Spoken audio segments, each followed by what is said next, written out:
But actually, no matter which type it is, dark scenes can't be perfectly black on LED TVs, and that's normal. This happens because the shine from the backlight can still spread into dark areas. That's why Mini LED was created later.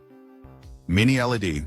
Mini LED is the advanced version of the regular LED TV. So unlike the regular version that only uses hundreds of LEDs, Mini LED TVs use thousands of much smaller LEDs packed behind the screen. This allows Mini LED TVs to dim and brighten different parts of the screen more accurately. As a result, when we see a dark image, Mini LED can show darker blacks while also still keeping tiny details like this charcoal visible. While on a regular LED TV, this is much harder to see due to dark colors getting washed out. Because of this deeper black quality, Mini LED TVs are great for watching movies in dark rooms. And they're also great for gaming, since details and enemies in dark scenes are easier to spot, while bright effects still stand out. But despite being this advanced, Mini LED TVs still have a weakness called blooming. This is when light spreads into nearby dark areas, because the backlight behind the screen still isn't precise enough to control light properly in dark scenes. Another weakness is that in very bright rooms, or when sunlight hits the screen, dark details can be harder to see.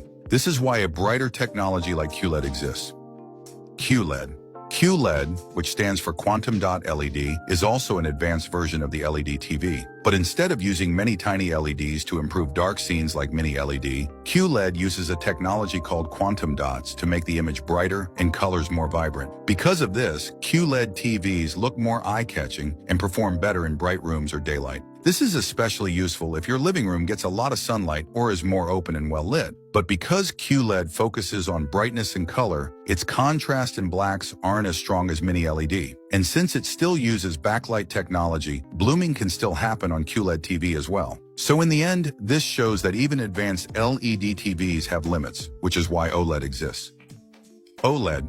OLED, which stands for Organic Light Emitting Diode, is a premium TV technology that offers the highest level of image quality. And despite having the word LED in its name, OLED is actually very different and unrelated to any kind of LED TV. Because OLED doesn't use any backlight, instead it uses self-lit pixels, which can create their own light and can completely turn off when it needs to show black. As a result, dark areas look truly black, while colors stay bright and vivid even in very dark scenes. As a simple comparison, OLED and Mini LED can look similar in very dark scenes. But when a bright object suddenly appears, Mini LED might show blooming, while OLED keeps bright and dark areas perfectly separated. OLED also has a great motion clarity. So when objects move very fast, the movement looks clearer on OLED because the pixels respond almost instantly. This makes it great not only for streaming and cinematic content, but also for high-end gaming. But of course, with all those premium features, OLED also becomes more expensive compared to other types of TVs. And because OLED uses organic materials, there's a risk of image retention or burn-in over long-term use.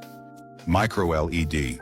Micro LED is a luxury TV screen technology that's mainly used for very large and high-end displays. Instead of using a backlight or organic pixels, Micro LED uses millions of microscopic LEDs, where each tiny LED acts as its own pixel and produces its own light. Or in other words, Micro LED basically combines the strengths of both LED and OLED technologies. This means it can get extremely bright like LED TVs and have perfect contrast like OLED, but without the blooming issues of LED or the burn-in risk of OLED. However, despite all these strengths, Micro LED TVs are still extremely massive and expensive. Because of this, they are mostly only seen in showrooms and demos, and they're definitely overkill for normal use like watching movies or gaming. So in real life, having Micro LED or not doesn't really matter anyway. What matters more is the resolution of